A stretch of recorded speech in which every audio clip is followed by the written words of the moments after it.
Grappling, underutilized and underloved. I may be a bit biased over it. Welcome to the Twisted Pint Tavern. Today we're visiting r/D&D to check out the answers to what 5e rules do you believe are underutilized?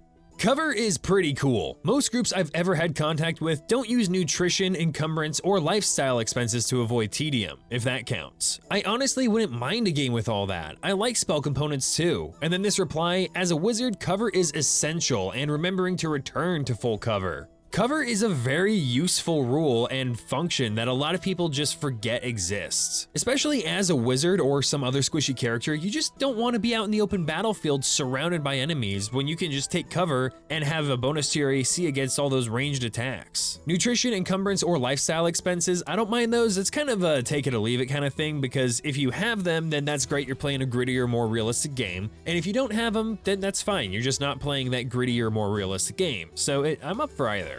Visibility/obscurement, cover, and difficult terrain. Too many battle maps are flat, empty rooms with no terrain for either side to take advantage of. If you're fighting in a forest, which incidentally is a setting where 99% of my years of D&D 5e experience has taken place, there should be trees to duck behind or obscure sightlines, underbrush and foliage to slash through, roots to trip people up and hamper progress. Instead, enemies are polite, or stupid enough to step out into the open and attack you in the only clearing from miles around. I fully agree, especially in things like forests and caves and such, there would be plenty of cover that you could get behind. And also, don't forget about the fact that if the party's going through a forest, guerrilla warfare is absolutely a tactic that bandits and goblins would employ. In the Dungeon Master's Guide on pages 271 to 272, there's a section titled Action Options. They are all fantastic and give PCs, particularly marshals, more tactical opportunities in combat. And in case you don't know what the extra actions in this section of the DMG are, it's things like trying to climb onto a bigger creature or attempting to disarm somebody, things like that. So yeah, definitely super useful to have all those extra options. Honestly, I don't see those getting used very often, even at tables that allow them, but they're still good to know about. Making custom backgrounds. As per the player's handbook, any player is allowed to take any mixture of background equipment, trait tables, any 2 skills, and any combination of 2 tools, 2 languages, or 1 of each. I feel like I'm one of the only people I've ever seen talk about this rule. Everyone seems to just pick a stock background. Even build guides tend to forget about this info. Not an optional rule either, just a standard rule in the PHB. Yeah, custom backgrounds can be pretty solid, especially when you're trying to build a very specific character that the normal backgrounds just aren't tailored for. But I feel like the reason most people go with the standard backgrounds is because some of those give you some pretty good abilities just for being backgrounds that you can't get with the custom background option. I cannot say this loud enough. Giving enemies better equipment. Also, the use of shove and grapple synergy. You have 2 attacks. Use 1 to shove an enemy prone, then grapple them down. All melee attacks are at advantage on them, and on their turn they can't stand up because their movement is 0. So if they want to not be a punching bag, they have to use their action to attempt to break the grapple. One of the guys that I play with is currently playing a barbarian who is specifically tailored for grappling and wrestling and things like that. And yeah, this is a good combo. He's pretty deadly, not because of his damage output, but just because he's this big guy that just puts you in a headlock and everyone else just pummels you. The Xanathar's optional rule on sleep has you doing con saves to avoid exhaustion instead of just auto giving it. This can really be great for ramping up tension in overland pursuits, as instead of just an automatic punishment, it becomes a struggle between the players and the dice.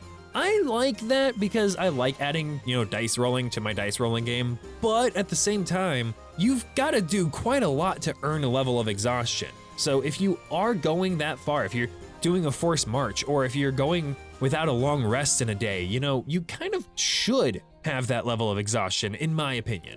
In the Player's Handbook on page 186, there are rules for taking short rests, and then in the Dungeon Master's Guide on page 84, it mentions that most of the time a party will need at least 2 short rests per adventuring day. I strongly believe maybe 20% of all DMs have read this. And then this reply, "Joke's on you, I can't read." Seriously, though, why do so few people actually make use of short rests? Like, I get it, especially as a DM, I don't need to really fit time in for short rests. That's kind of something the players should be like, hey, let's set an hour aside and take a short rest, knowing that they're delaying the objective. But it's usually worth it. Like, you get to heal with hit dice, some of your abilities come back, you get a lot for short rests, especially if you're a warlock. My favorite one is the fact that you can end concentration on a spell at any time for free, even in the middle of someone else's turn. And in this reply, it'll never happen, but my dream is to fool the enemy into believing that I've betrayed my party, so that they allow me to cast Haste on them. Then when they charge in with it, I drop concentration and stun them without any way to avoid the stun. I've heard about the casting Haste on an enemy and then dropping it to stun them thing, and this person actually has it written well, because most people just say, oh, I would just cast Haste on the enemy and then drop it. But I'm pretty sure Haste has to be a willing creature. Here, let me look this up. Yeah, choose a willing creature. Now, even if you look at the enemy and say, hey, hold still, I'm gonna cast Haste on you, like, I as the DM would not have them trust you. There's no way that the person that your party is actively fighting is gonna trust you that you're gonna actually cast Haste on them without any drawback. So no, that wouldn't work most of the time. But convincing them that you've betrayed the party and then casting Haste on them, that's different.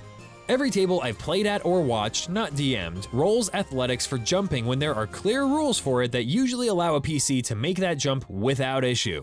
There are long jump and high jump rules. Now, I personally don't typically play strength build characters, so they don't benefit me a ton.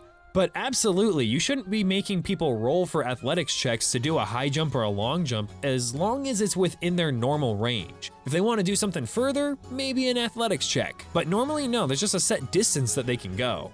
Alternate ability scores for ability checks. If the fighter just ripped apart Baddie 1, then he should be able to use his strength to intimidate Baddie 2. Same goes if the barb just slammed the door down and is standing over the poor minion. I also let monks use dex for athletics grappling checks.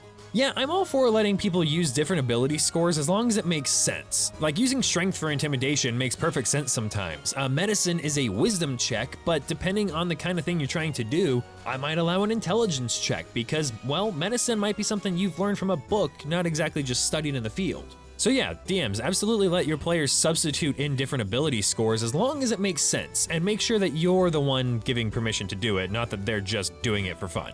Chases, seriously, a chase can be just as fun and exciting as a combat encounter. Once I had the final encounter with the villain be a chase instead of a boss fight, because they weren't terribly good in a stand-up fight, but were extremely mobile, 40-foot fly speed and at-will Misty Step. Thing is, my players were extremely mobile too, so they could pull out all the stops and prevent the villain from getting away once again, hence pursuit through the roots of a giant beanstalk in the Feywild. I also once slightly adapted the chase rules for an encounter where the players had to run across a collapsing bridge. Again, great high-tension encounter that's not strictly combat.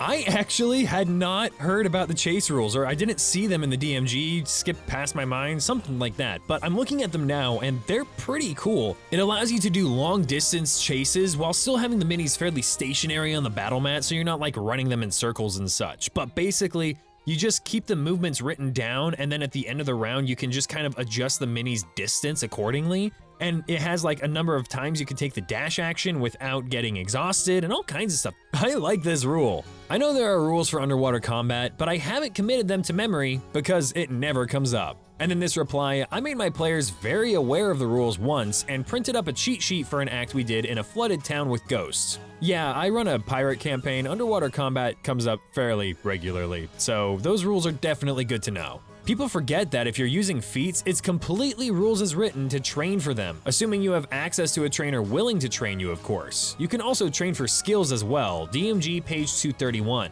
Actually, even in older editions, when you leveled up, you had to spend a certain amount of time per level in town training, and that we kind of just glossed over because it didn't make a ton of sense, at least timing-wise.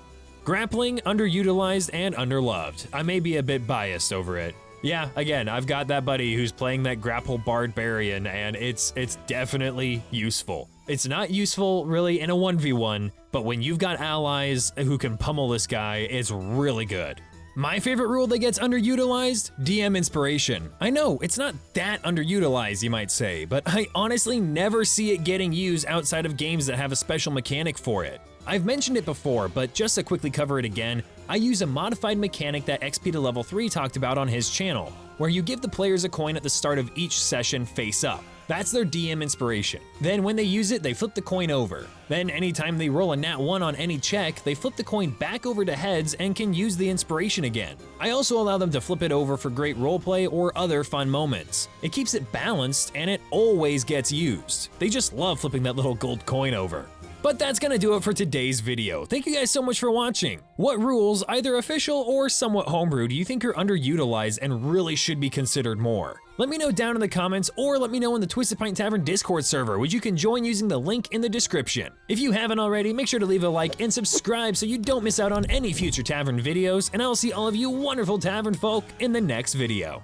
You know, rumor has it the next video might be a kind of special one, so I definitely wouldn't miss out on it.